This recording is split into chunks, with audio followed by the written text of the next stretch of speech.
জামাতের আমির শফিকুর রহমান নির্বাচনী প্রচারণা জনসভায় মঞ্চে বারবার মাথা ঘুরে পড়ে যায়। এভাবে অনেক জনসভার ভিতরে আমরা দেখতে পেয়েছি জামাতের আমির শফিকুর রহমান বক্তব্য দিতে গিয়ে মাথা ঘুরে পড়ে যায়।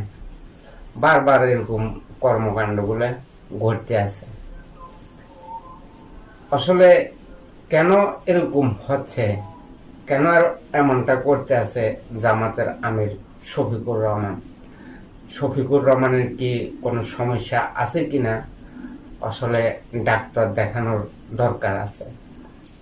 কারণ একজন ব্যক্তি এভাবে যদি অসুস্থ হয়ে বারবার পড়ে যায়, তো এই ব্যক্তি কিভাবে রাষ্ট্র পরিচালনা করবে, কিভাবে বাংলাদেশের জনগণের উন্নয়ন করবে?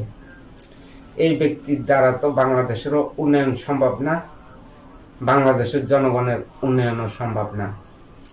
এই ব্যক্তির হাতে বাংলাদেশের জনগণও নিরাপদ না, বাংলাদেশও নিরাপদ না। যখন একজন ব্যক্তি বারবার বিভিন্ন নির্বাচনী জনসভায় গিয়ে বারবার ঘুরে পড়ে যায়, তো এখানে প্রশ্ন থাকে যে জামাতের আমির কি ইচ্ছা করে এগুলা করে কিনা জনসমর্থন আদায় করার জন্য, না আসলে তার শারীরিক সমস্যা আছে বিদায় উনি এইভাবে বারবার মাথা ঘুরে পড়ে যায়। এটাও জনগণের জানার খুবই ইচ্ছা। কারণ একজন ব্যক্তি এভাবে যদি অসুস্থ হয়ে বারবার পড়ে যায়, তাহলে তো তার পক্ষে রাষ্ট্র চালানো, বাংলাদেশের জনগণের সেবা করা অসম্ভব। তো এই জন্য বাংলাদেশের জনগণকে জানাতে হবে জামাতের আমির শফিকুর রহমান যে আসলে ওনার কি সমস্যা।